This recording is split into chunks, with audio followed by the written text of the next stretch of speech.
Hello, everyone. Welcome to our webinar today. This webinar is being presented by Clean Energy Group, and the topic for today's webinar is 45V Clean Hydrogen Production Tax Credit, a windfall for the fossil fuel industry. And we have an excellent panel of guest speakers with us today, but before we get to them, I'd like to go over a few webinar logistics.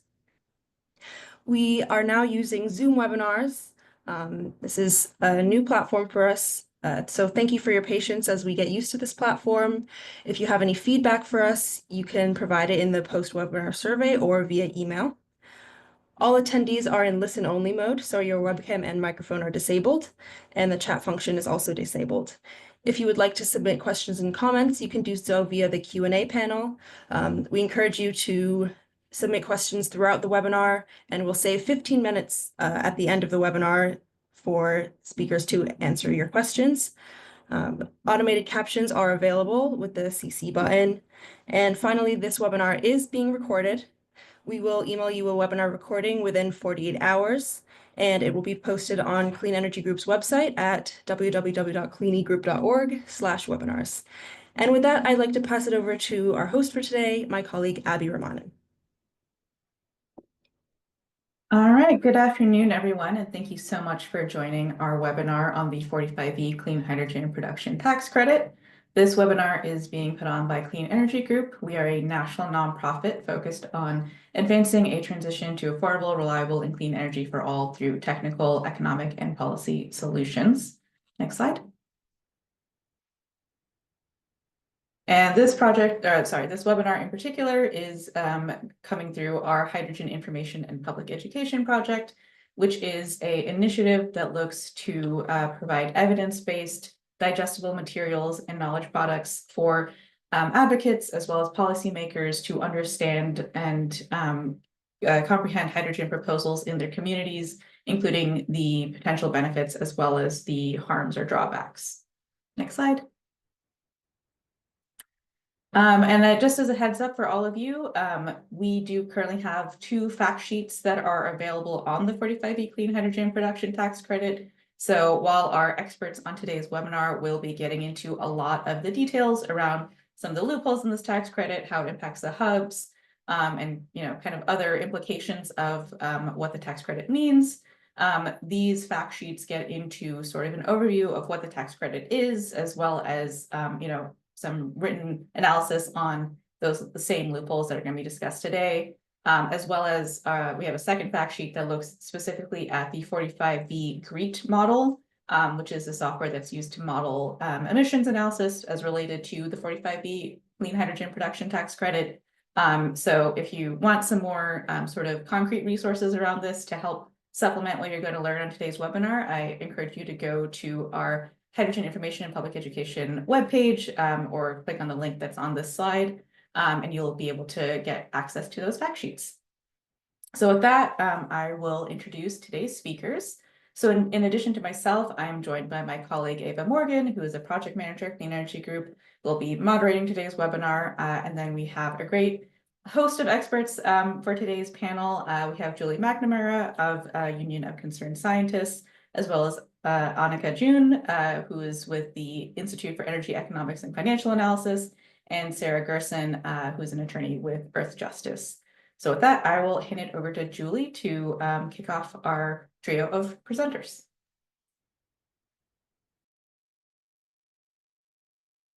Hi, all. My name is Julie McNamara. I'm really grateful to be here and happy to talk shop on 45V. I'll be galloping through quite a few subjects in a pretty compressed amount of time. And so one thing I'll say is if anything piques your interest or if you have questions, please don't hesitate to speak up in the Q&A at the end. So really, I'll be focusing on high level, a reminder what 45V is, where the rules landed, and how they could change in the time ahead, both substantively as well as mechanisms for that change, plus a quick diversion into biomethane along the way. So 45V, what is this? Now, 45V itself refers to a section of the tax code. This is all about the Clean Hydrogen Production Tax Credit, which you might recall was passed as part of the Inflation Reduction Act in 2022. The intention of 45V is to incentivize the shift to clean hydrogen production by rewarding the production of clean hydrogen. And when I say clean, in this context, it's entirely assessed on the basis of carbon emissions. But right, we all know that for hydrogen to have any role to play in the clean energy transition, it has to be cleanly produced. There's a whole other side to this about how it is used in strategic end uses. Sara will be talking about that further down the line. But first, this is about really that production side. How do we encourage that shift? So the tax credit is structured giving projects over a 10-year period eligible hydrogen on a kilogram by kilogram basis a credit. Now, it's only if it meets a certain carbon intensity or emissions produced on that kilogram by kilogram basis. Those emissions are assessed on a life cycle basis. What does that refer to? Both the direct emissions, the emissions at the point of hydrogen production, as well as significant indirect emissions. So those that are occurring upstream, outside of, beyond just that immediate emissions at the point of production. And this really matters. And I'll be stepping through this a little bit more. But first, I just want to give a little more on the value of the tax credit. So if you'll see on the left, this is the emissions intensity of the produced hydrogen. So the highest credit tier, this top one, receives $3 if it falls under 0.45 kilograms of carbon dioxide equivalents per kilogram of hydrogen. As you look down, something that's really important to know about this tax credit is that it's nonlinear in value. What's that mean? It really drops off steeply below after that top tier. So it shows that the tax credit was really trying to push that lowest carbon hydrogen production mechanism. And as it drops down, the credit is much less lucrative. The other critical thing to know is that $3 is a lot in the world of hydrogen. So this is a really lucrative tax credit. That also explains why so many entities were fighting for years to try to create loopholes that would allow them to capture that top tier because it had so much money on the line. Now, how does it work and where did it land? So for renewables or really carbon-free energy to power an electrolyzer, right? You take, say, wind, you use that electricity in an electrolyzer to split water into hydrogen and oxygen, no emissions. So that should be clean hydrogen, right?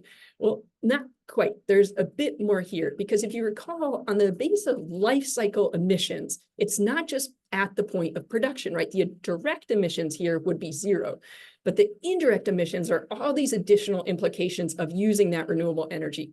So to make sure that the indirect emissions of carbon-free energy use can also be treated as zero, the final rule adopted what many, many people on this webinar advocated very strongly for over the course of years, which is the 3 pillars framework. As a reminder, this is first and foremost that the clean electricity used is incremental, meaning it's new or additional to the system.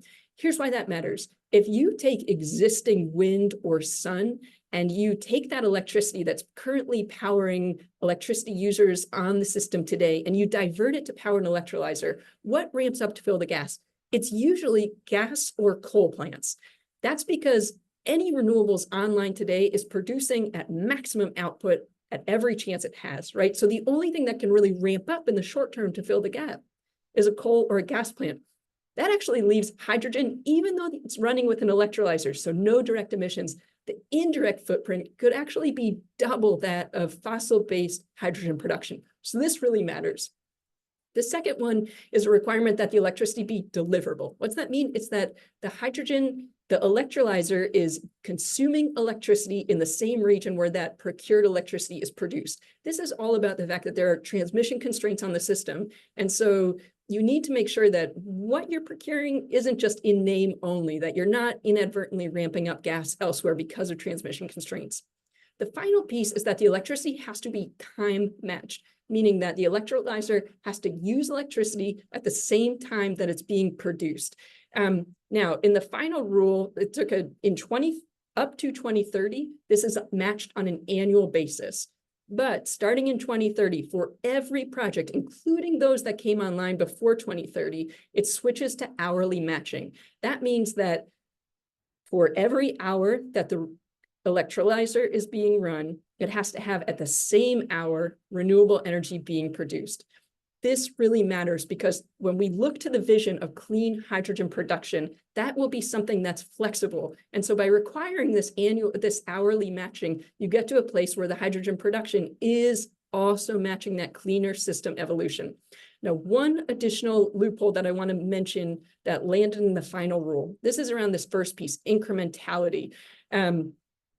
There is a carve out for existing nuclear if that nuclear was at risk of economic retirement. There are some additional stipulations that further narrow the amount of nuclear that could actually be eligible here, but it is something to track. And I'm happy to go more into that in the Q&A if anybody has questions. The other piece to know is that if an electrolyzer is based in a state that has a high renewable portfolio standard requirement and greenhouse gas emission caps, then it can be excused from these requirements. So then we move to fossil. Right, okay, today, most hydrogen is produced through steam methane reforming. It is a heavily polluting process, not a clean energy solution, and exactly the thing that this whole tax credit was intended to incentivize the shift away from.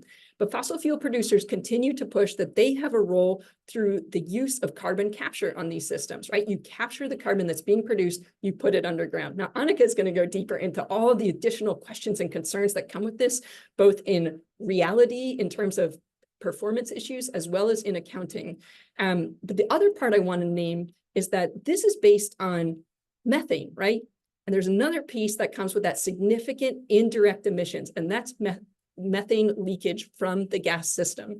Now, methane leakage can also result in a major contribution to the carbon footprint associated with produced hydrogen. So this is another piece that's critical to be tracking right. The final rule has important stipulations, but they aren't all rock solid. And that's another thing that Anika will be speaking to.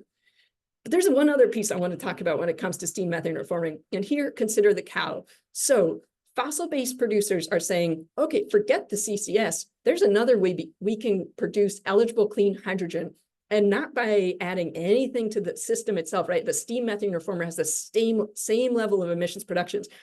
They're claiming that through use of alternative sources of methane, they can effectively offset the emissions at the steam methane reforming facility through avoided emissions in other parts of the economy and call that hydrogen clean.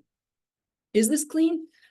In reality, absolutely not. In the final rule, mostly not. And I'm just going to step through this a little bit more.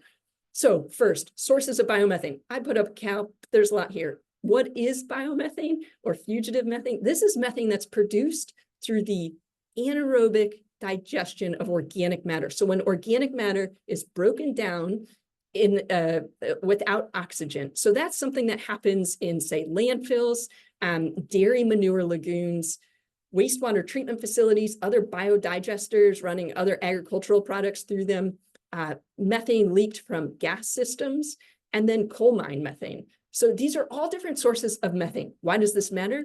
Well, we're talking about it because methane is a major global warming pollutant. On a 100-year time frame, it's 28 to 36 times more powerful than CO2. On a 20-year time frame, it's 84 to 87 times more powerful than CO2. So we have to be minding methane. But fossil fuel producers have been trying to turn this fact into an offset system. Why? Because when we talk about how to manage fugitive methane, it all comes down to what would have happened to that methane if not for this policy. This is sometimes referred to as the counterfactual or the alternative fate of that methane. Here's what I mean. Say at a landfill, before there were regulations, landfills were allowed to just vent methane into the atmosphere. So just release that methane. That methane had a potent global warming effect. Now there are regulations that require at larger landfills that methane be captured and flared, turning that methane into CO2 instead, which has a lower climate impact. And then finally, you can instead not just flare it, but capture it and then put it to productive use. So instead of just burning it to turn the methane, the CH4, into the CO2, you're using it where you could have used gas instead. These are, again, what's referred to as the alternative fates or the counterfactual. And this is where the offset is really trying to be worked in, right? By saying we should get credit for a dairy manure capture system, this dairy farm that would have just been venting methane, now we're going to put a capture in, and then it's not that we're changing anything in our steam methane reformer, but we should get credit for avoiding that methane. This is false on so many grounds. But what I can say is, where did the final rule land? Did this end up panning out? Mostly not, but there are some real concerns. So first, biomethane decisions, right? Around these alternative fates. Capture and flare was chosen as the alternative fate for landfills, wastewater treatment plants, and oil, gas, and coal mine methane. What that ultimately means is that the overwhelming majority of these would not qualify for the top tier of the tax credit. There is still some eligibility, but is far lower than what was being pushed. For dairy, on the other hand, they took an alternative fate of the average of the current management, and that gives it a negative carbon intensity score, which effectively turns this into an offset. Dairy manure, methane captured from dairies would create methane, hydrogen eligible for the top tier. However, two other critical protections within the rule to note. One, that blending is disallowed. This means that you can't blend dairy-based methane and have it offset fossil fuel use. So this would only be the share that you use of dairy methane that would qualify, and not allow for an expanded. This is a critical protection. Second, however, booking claim is allowed. That said, it's not allowed until 2027, and only if the systems meet certain standards. But what booking claim means is that you can have a dairy farm in California and a steam methane reformer in Maryland, and it can claim that it's using the attributes from that dairy farm all the way across the country. This has real risks and concerns, and the rule landed in a mixed place. But on this final note, so ultimately, as I said, the worst loopholes were closed, but still some risks remain. And so when a final look, how could 45V change going forward, right? I just stepped through all the different ways that the rule is set, these mechanisms and risks. So first, sub-regulatory, meaning this administration could make changes without going through notice and comment. That's what sub-regulatory means. This could be, for example, changes to GREET assumptions, like, for example, the counterfactuals that I just stepped through. These critical defenses could potentially be changed. In a rulemaking system where there's a notice and comment and the public is engaged, this would be for something, for example, changes to the fundamental statutory interpretations. What could that look like? Say that blending is actually allowed, or cutting the 3 pillars. Now, this takes a lot more time than sub-regulatory, and they would have to justify their actions. And finally, there's statutory, such as upcoming reconciliation, where there would be changes to the structure of the incentive itself. And this could be something like only allow the tax credit be eligible to fossil systems. What this ultimately tells us is that we do have the final rules for 45V, but there's still a lot in play. And for as much as loopholes have been closed for the most part, though not entirely, there are real risks that they could be blown open in the time ahead. With that, I'll pass it on.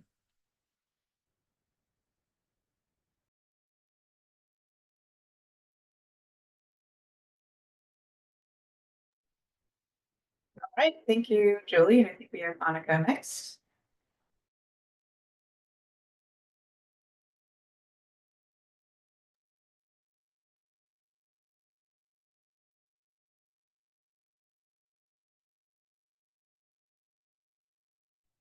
Hi, I'm Anika Juhn from the Institute for Energy Economics and Financial Analysis, IEFA, and I'm going to focus my presentation on the final 45V rule in relation to hydrogen production pathways based on fossil fuel feedstocks, methane in particular. Next slide, please. First, I'll go over the carbon intensity calculations for blue hydrogen. These calculations, as Julie was discussing, help us understand whether products are in fact low carbon. The results of the calculations can have a lot of variation depending on how emissions are calculated and the portion of the production life cycle analyzed. Our analysis finds blue hydrogen production is much dirtier than the clean standard. I'll discuss some issues related to blue hydrogen and the final 45V credit rules. Much of the rule is relevant to green hydrogen, but there are key components that relate to fossil-based production. Because many blue hydrogen projects will not be able to meet the clean hydrogen standard established by the Department of Energy, we expect there will be a widespread adoption of 45Q credits for these projects. 45Q is a carbon storage and utilization credit that can be accessed by hydrogen producers as well as power generation facilities and other kinds of petrochemical production facilities. Finally, I'll provide an example of a planned project that would fail to qualify for 45V, but could still access billions in tax credits via 45Q, regardless of the net climate benefit. Next slide. Currently, most hydrogen is produced using natural gas or coal as feedstock without any sort of carbon capture system. This is called gray hydrogen, and it accounts for 99% of the hydrogen produced globally in 2023. When carbon capture equipment is added to the production facility, captured gas is stored underground or used for some other purpose. This is referred to as carbon capture utilization and storage, or CCUS, or sometimes just CCS. The carbon capture piece of the equation is a really important one.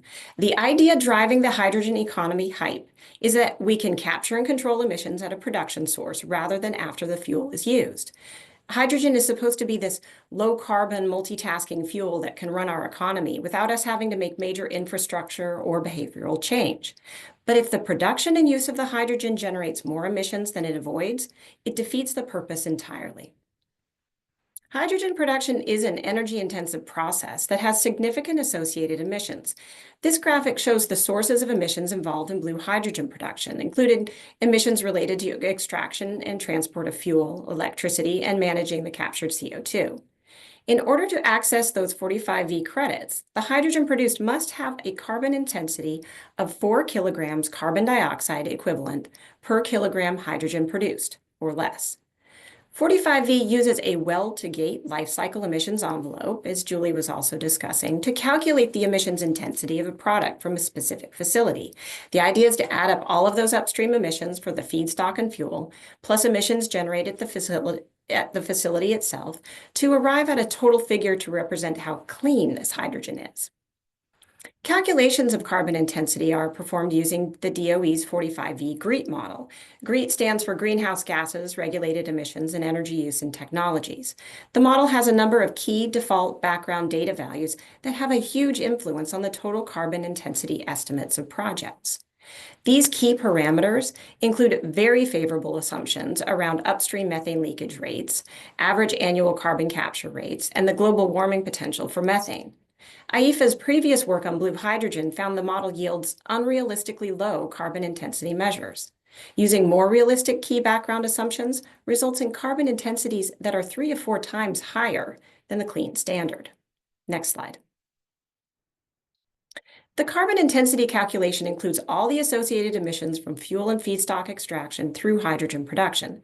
The consideration of the climate impact of hydrogen stops at the backgate of the facility.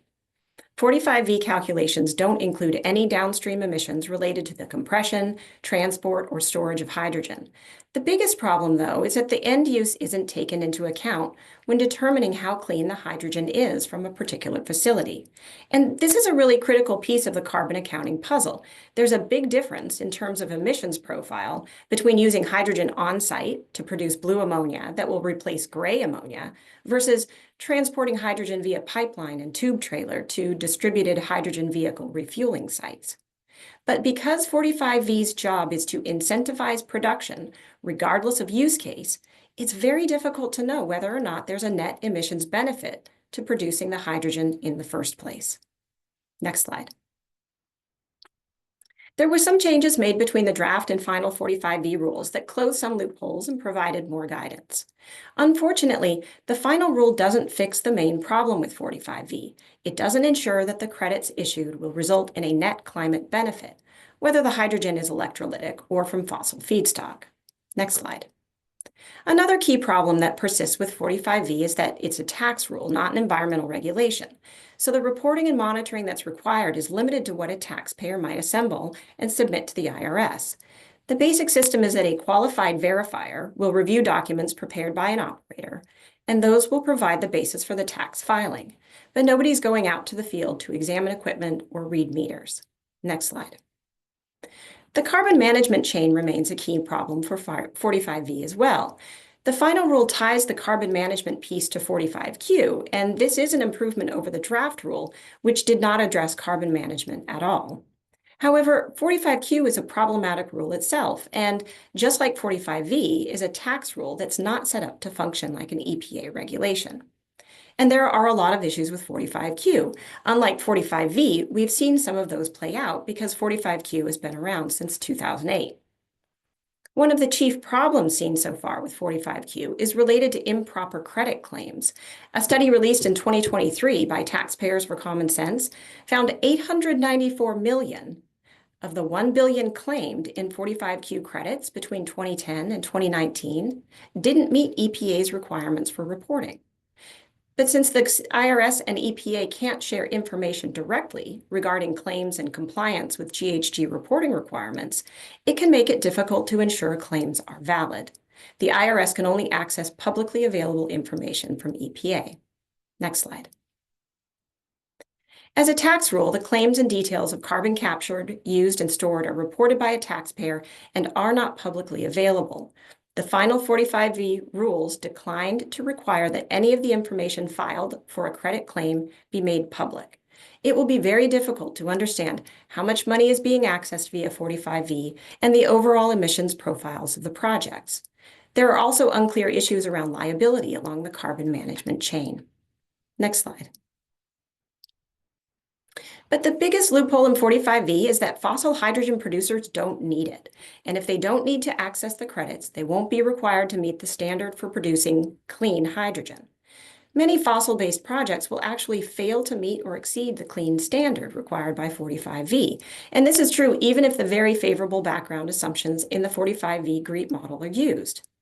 Because meeting or exceeding the clean standard would require a facility's carbon capture equipment run at 95% effectiveness on an average annual basis, and we haven't seen real-world evidence that this is really feasible. Some fossil projects could qualify for 45V because of the accounting methods for co-products in 45V GREET. This is true of blue methanol, for instance. Hydrogen produced via coal gasification can also have carbon intensities that meet 45V credit tiers, but that would depend on actual carbon capture rates at the facility. Next slide.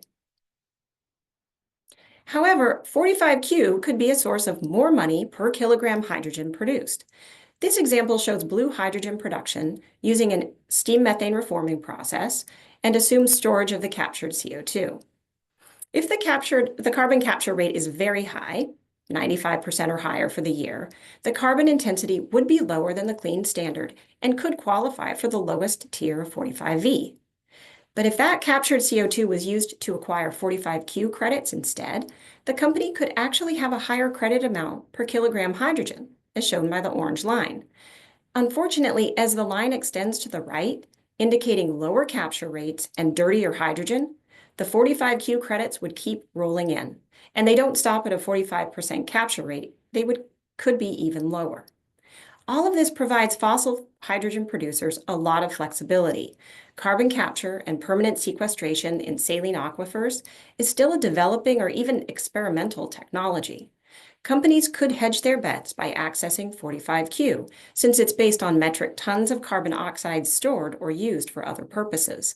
The credit doesn't take into account any emissions related to producing the hydrogen, and it doesn't require meeting a challenging clean standard. Next slide. I'm going to briefly walk through an example of how the credits would work out for a real-world example. Air Products is planning an enormous new blue hydrogen/blue ammonia facility in Louisiana. The project is currently estimated to cost $7 billion and is expected to be online in 2028. The company says it will capture 95% of the CO2 from the autothermal reforming unit, which amounts to about 5 million metric tons CO2 per year. Next slide. Under 45V GREET, the project would not qualify for credits, despite the very high carbon capture rate promised, and Air Products has already announced it will seek 45Q credits instead. As I discussed earlier, those 45Q credits are issued based solely on metric tons of CO2 stored, not a net CO2 emissions basis. The credit doesn't take into account any other emissions involved in a project. Under 45Q rules, Air Products could claim $6.3 billion in 45Q credits over the 12-year period of eligibility if the facility meets the 95% capture rate it promises. That's almost as much as the current price tag for the facility itself, and nearly as much as the $7 billion for the entire Hydrogen Hubs program. But even if it's just 60% of the CO2 is captured and stored, the company could still rake in $4 billion without any penalty for failing to meet its carbon capture promises. And as long as some carbon is captured and stored or used, a company can call its product low carbon. It doesn't need to meet the clean standard or any other. Next slide. The true climate impact of hydrogen production and use should be evaluated on a net basis, covering the full life cycle from extraction of feedstock and fuel all the way to the end use of the hydrogen. Otherwise, we don't know whether the hydrogen produced and used is actually resulting in meaningful avoidance of greenhouse gas emissions. Fossil hydrogen with carbon capture is an expensive distraction and will not result in emissions benefits. Tax-based programs are poor tools for environmental regulation, and unfortunately, programs like 45V and 45Q have the potential to provide billions in subsidies to the fossil fuel industry without realizing any climate benefit. Next slide. IEF has done a lot of research on hydrogen around the globe, and you can learn more about this work on our website at the link here, or you can reach out directly. And now I will pass it over to Sara.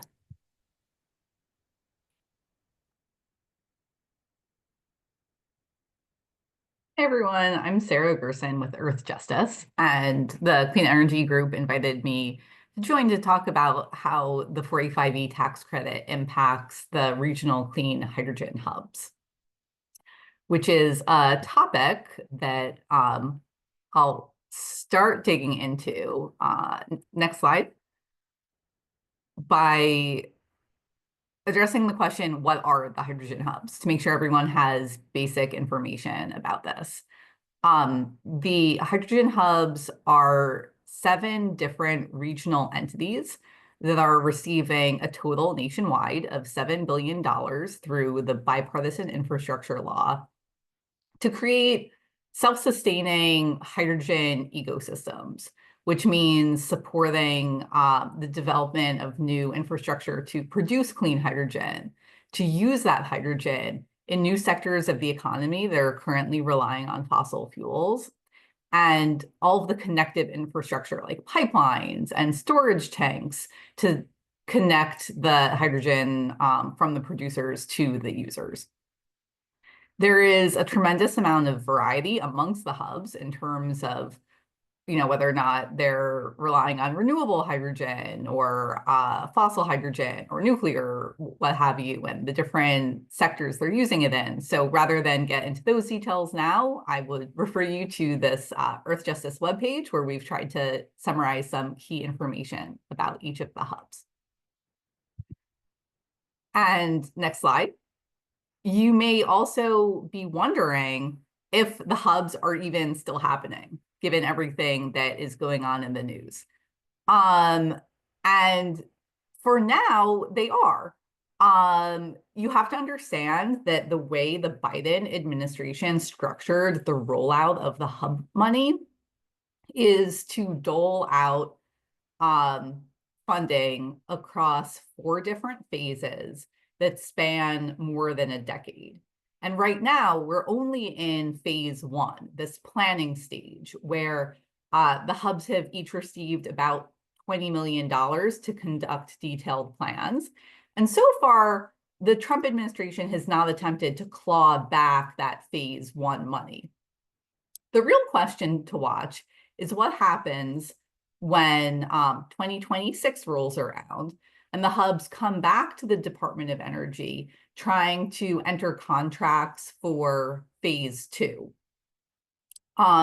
We don't know, but just yesterday there was reporting in Politico that there was a Department of Energy list circulated of programs to cut that included the 4 hubs in mostly blue states, but the 3 hubs that are mostly in red states were had somehow evaded being on the list of hubs to cut.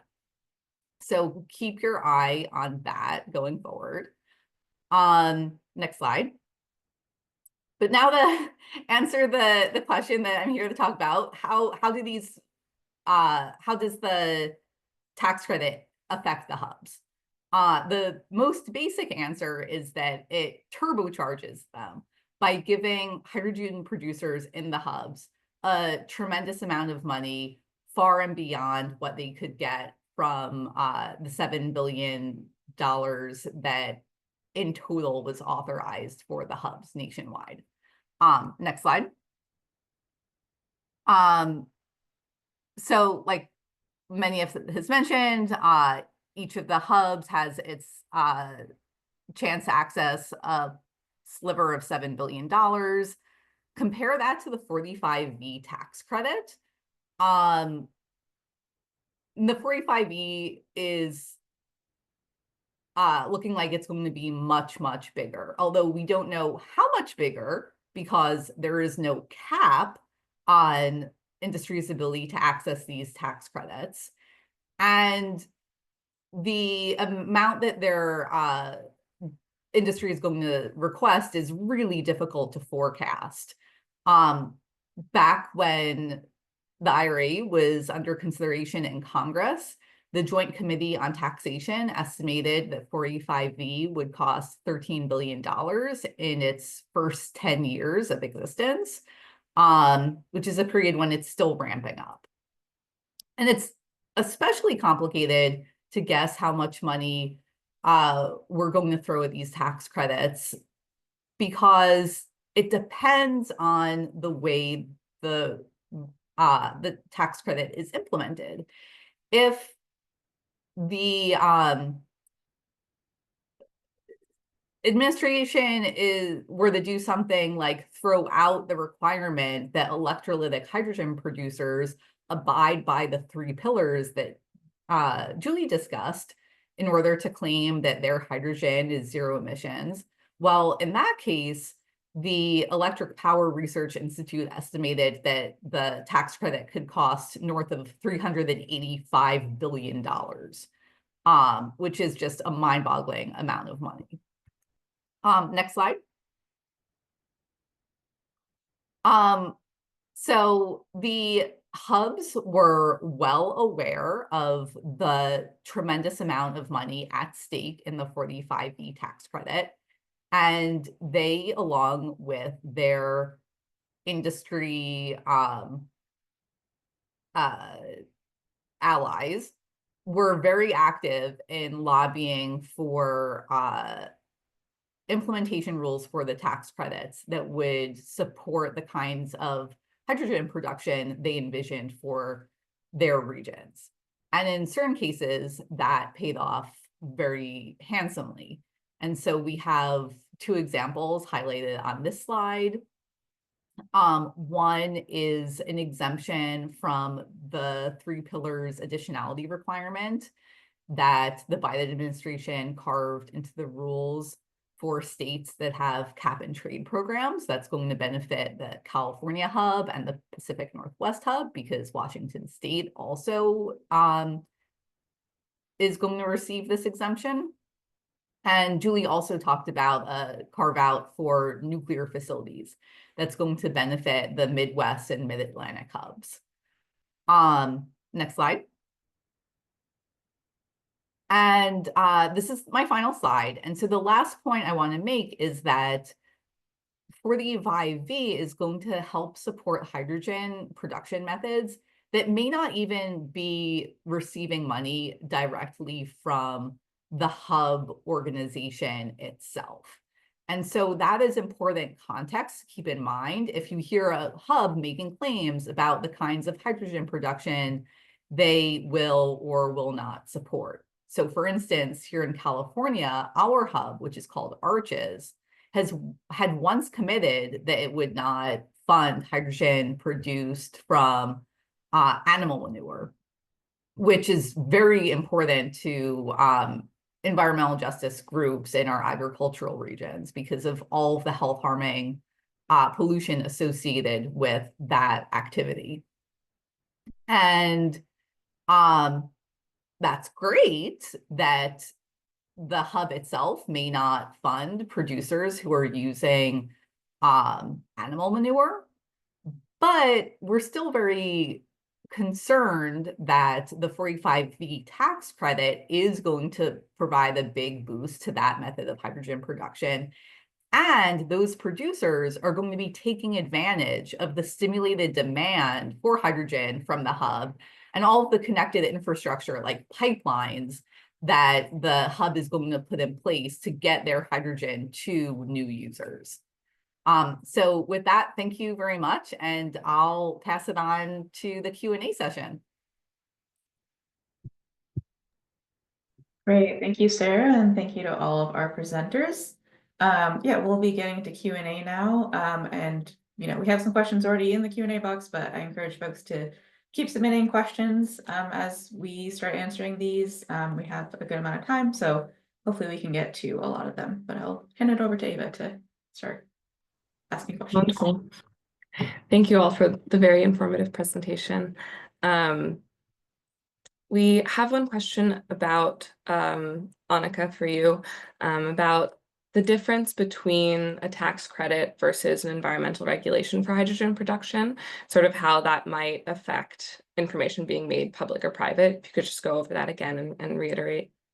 Yeah, that's a really good question and an important part of the puzzle here. So in terms of a tax credit, it's the money that industry can access through a tax credit system is based on their tax filings. And it's just all of the confidential business information that a company or a taxpayer, an individual might normally file with the IRS. Those are not made public and they're seen by the IRS. And the only time that something might kind of be scrutinized is if there is some sort of an audit. Whereas an EPA regulation or environmental regulation, if it's a state level, is going to require reporting to agencies. A lot of that information is public, or it can be FOIA'd, it could be requested. There are other ways for the public to get that information. And a lot of the agencies do publish that information publicly, like the EPA publishes reports that are made to its GHG reporting system. I hope that answered the question. Great, thank you so much. I know there's a lot of speculation out there about how 45V can be changed in the coming months, and Julie, you touched on sort of the different levels of that. Are there any sort of ideas about how 45V could be affected through reconciliation, and potentially how the current administration might move to make it more favorable to natural gas, or sort of any lobbying through the hubs or through different projects? Because as you guys mentioned, there's a lot of money on the line for these projects. Yeah, great question and a complicated one. I should start at the top. Not only do I not know this answer, but nobody knows this answer, because as it comes for everything about reconciliation, it is changing every day. But I'm still happy to opine.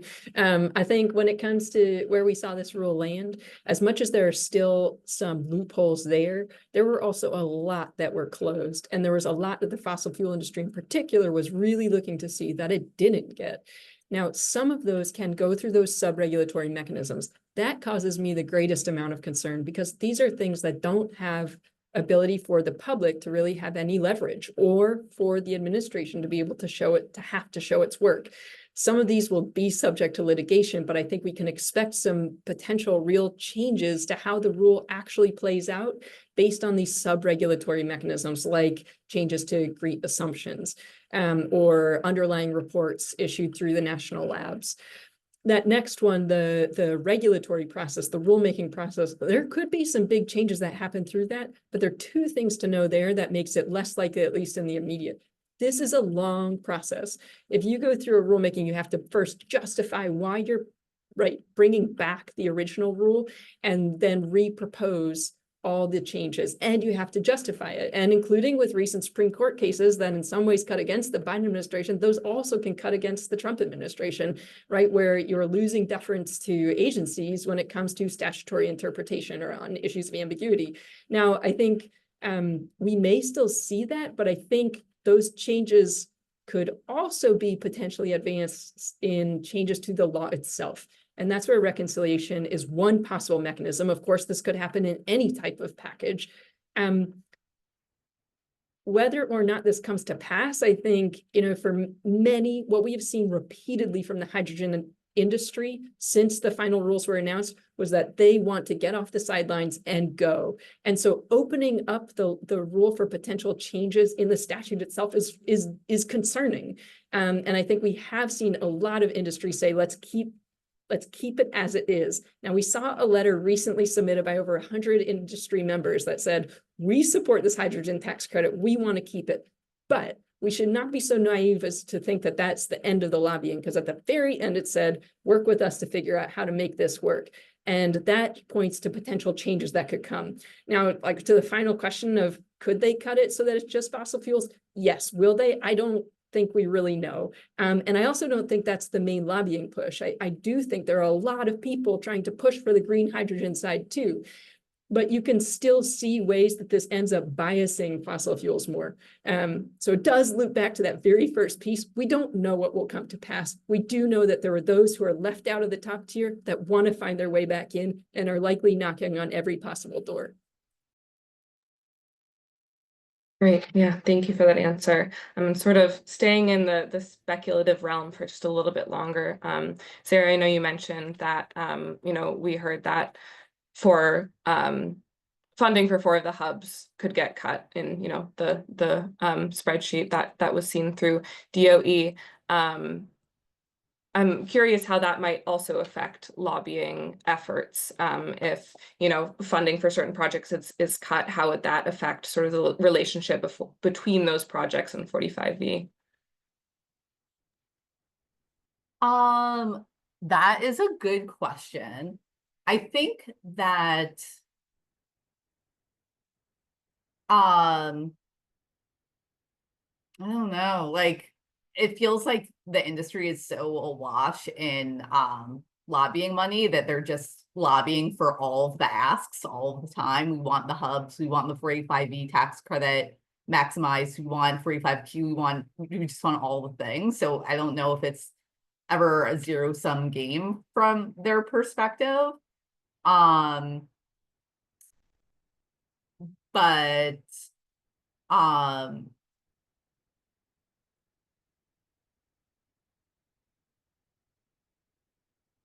yeah, so I don't know. Julie and Anika might have more to add, but I just feel like I'm at a loss on that one.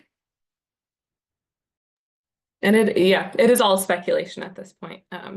As Julie said, no one knows. So, Julie, Anika, any thoughts? Yeah, moving more into sort of statewide stuff. Is there any regulations that we could say on state levels, regulations or actions in any way that could sort of help protect against some of the concerns around 45V and 45Q?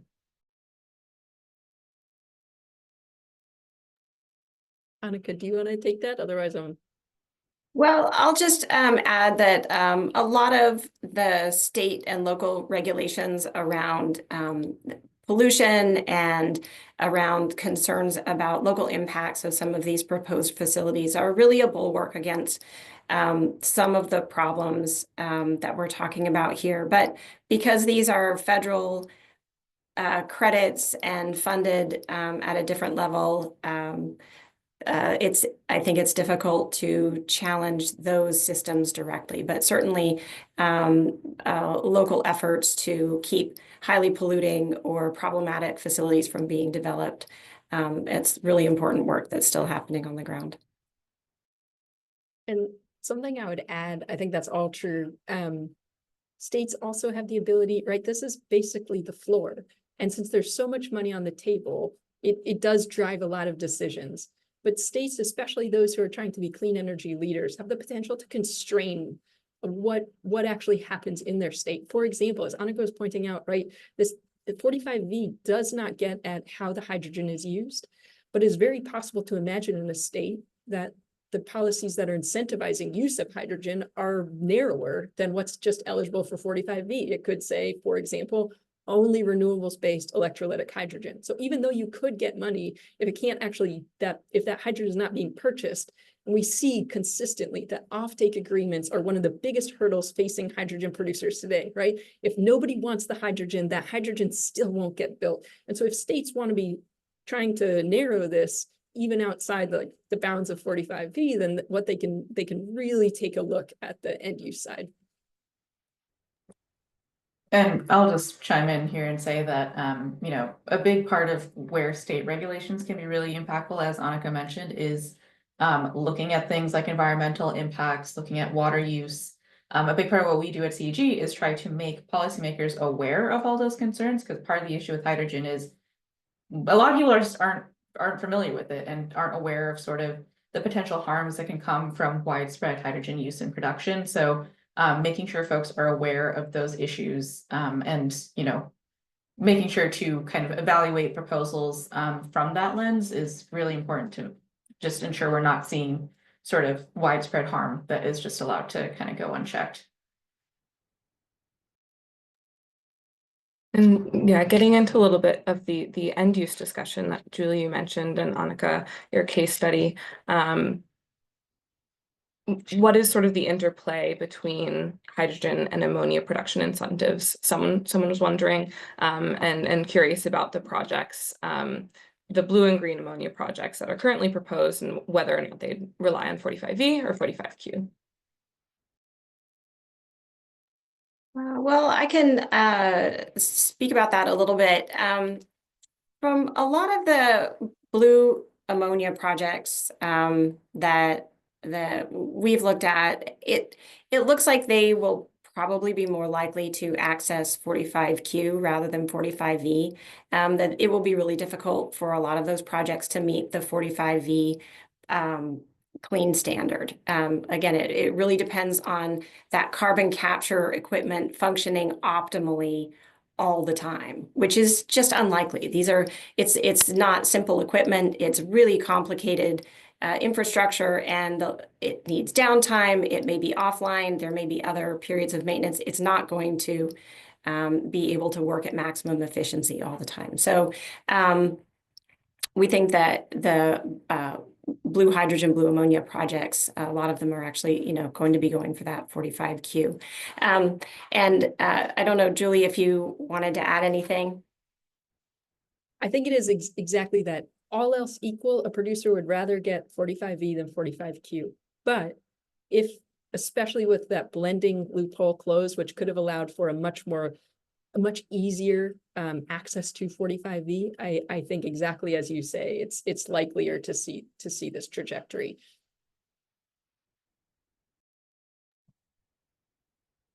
Someone was also curious about the California hub specifically, and relating to biowaste and biomethane, why it might, whether it would be better to use the biowaste for hydrogen production versus having it burned off into the atmosphere. Well, so the community members that we work with on the front lines of these factory farms question the premise that if not for the capture, you would see the biomethane otherwise vent into the atmosphere, because animal manure only produces methane if it's stored in particular ways where it's not exposed to oxygen. And these manure lagoon storage methods have only really come into prominence in the past few decades. And the last thing they want to do is create incentives that will entrench or encourage more use of manure lagoons, which are the worst thing for of all of the options for how you could be storing manure in terms of local health impacts. And then when you add a digester on top of a manure lagoon, you create even more impacts because the digesters increase ammonia pollution, and the processing of the gas creates a lot more emission. It's really gross and complicated. So I think I will stop there.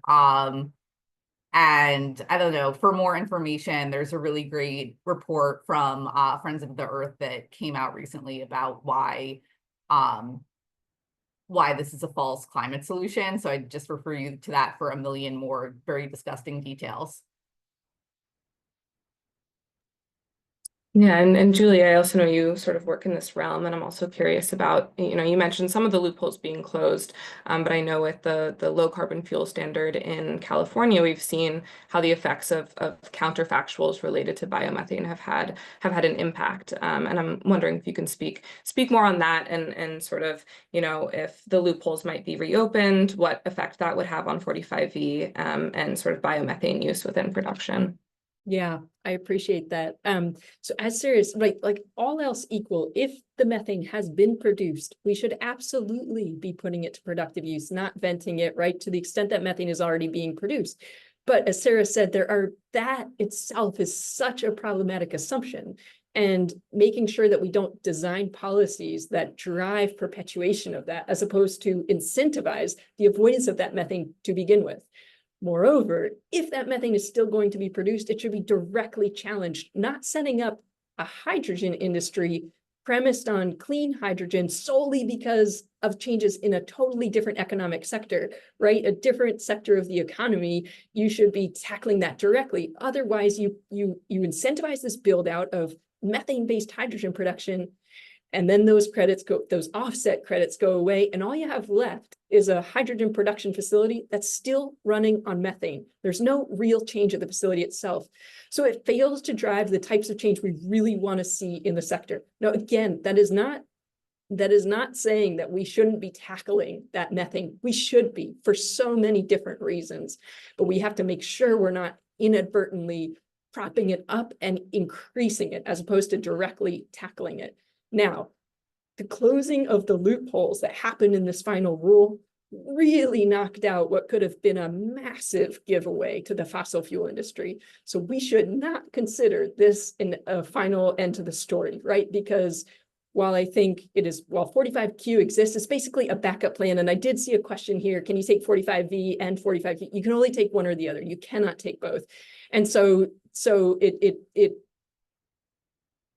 45V is more lucrative. If they can get it, then producers will want to get it. But there is this backup plan. And so I think they will be trying to make these changes, continue to try to make these changes. But if they can't, they'll still be 45Q to continue. Yeah. Thank you for answering that final question as well. I'm curious, Anika, if you have anything else to say on the 45V versus 45Q. I know that it's sort of was contentious before, but whether or not you can sort of claim both. You mean, to claim both? No, it's pretty clear that the rules say you can take one or the other, but a facility does have to kind of make that decision, and it gets a little complicated about what they did last year versus what they do this year, but they do have to choose one or the other. Great, and bringing the conversation out a little bit.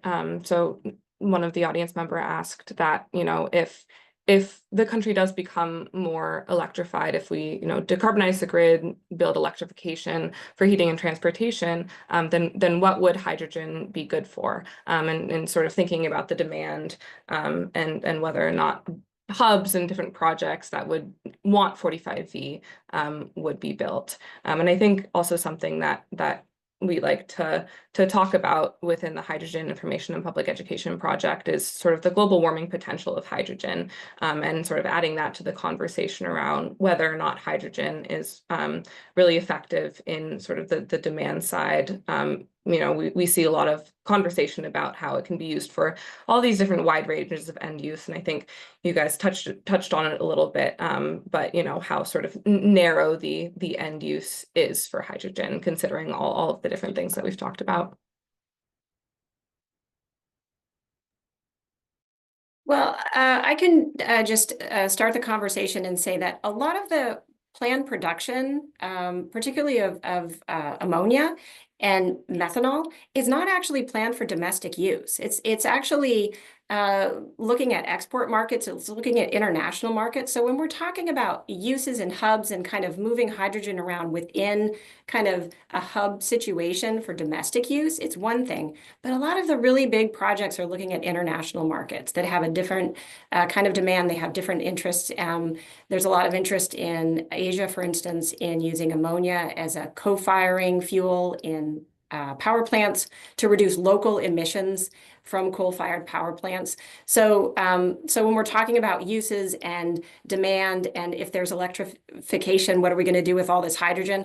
A lot of the hydrogen isn't going to be used domestically.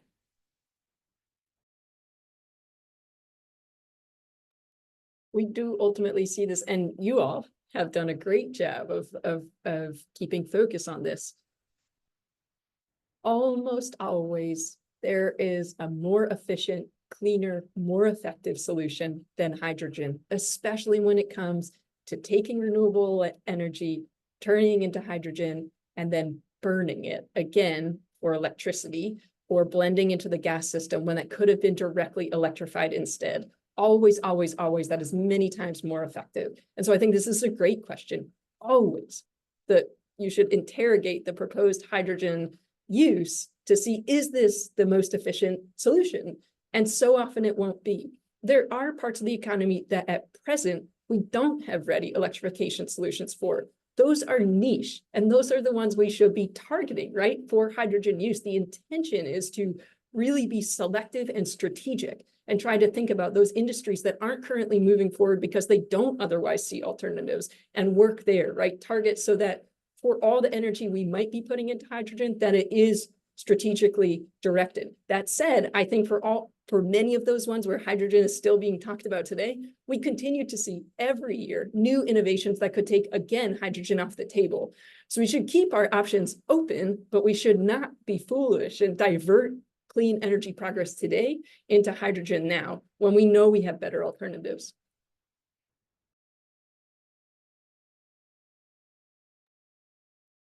Well, I just want to express my thanks to our amazing panelists again.